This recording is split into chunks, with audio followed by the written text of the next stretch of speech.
Alrighty, welcome back to the next practice file for the Working with Excel chapter.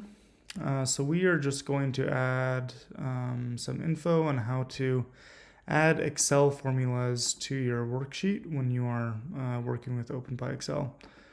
And there really actually isn't anything special. All you do is just type in the formula you want to add.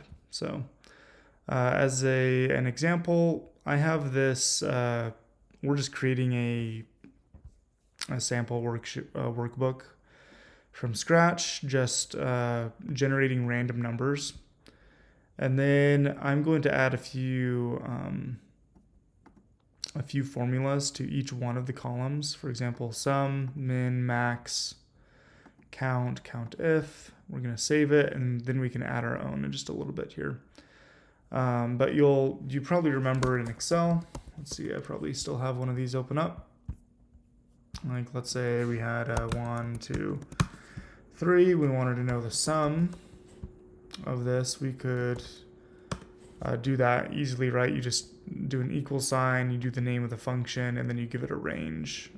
And some numbers have, or some functions have different parameters or arguments that you'd put within the function, right? But that's the basics of how formulas work. So you just type in the formula, just code it in there as a string, and then once it's placed in there, Excel will make it calculate correctly.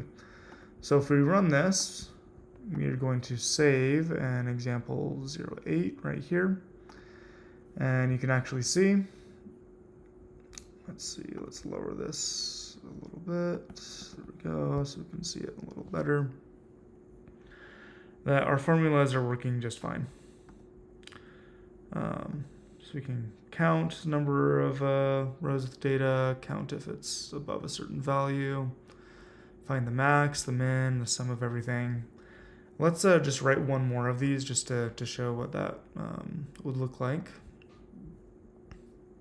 So right here it says before the lines of code that save the workbook, so before these, find the average of F1 to F10. So this one will be average. By using the average function, put the result in cell F13. So we have a blank spot right here. So let's find the average of the numbers that get generated for this column. Is all that we're saying here.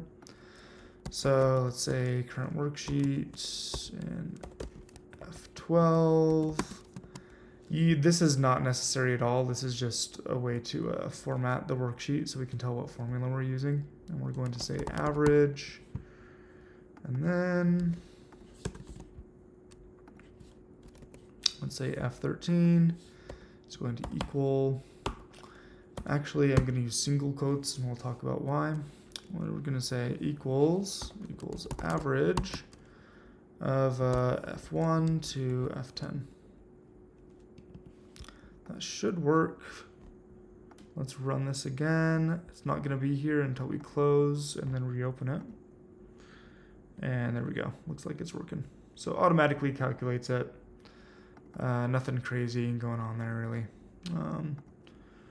One thing I will note though is that Excel requires that you use double quotes inside of their formulas. So example, countif requires an argument where you give it like a conditional right here. So that means it's probably better for you to just use single quotes when you're putting in formulas. That way it just makes it easier to do the double quotes on any formulas that require string data like that.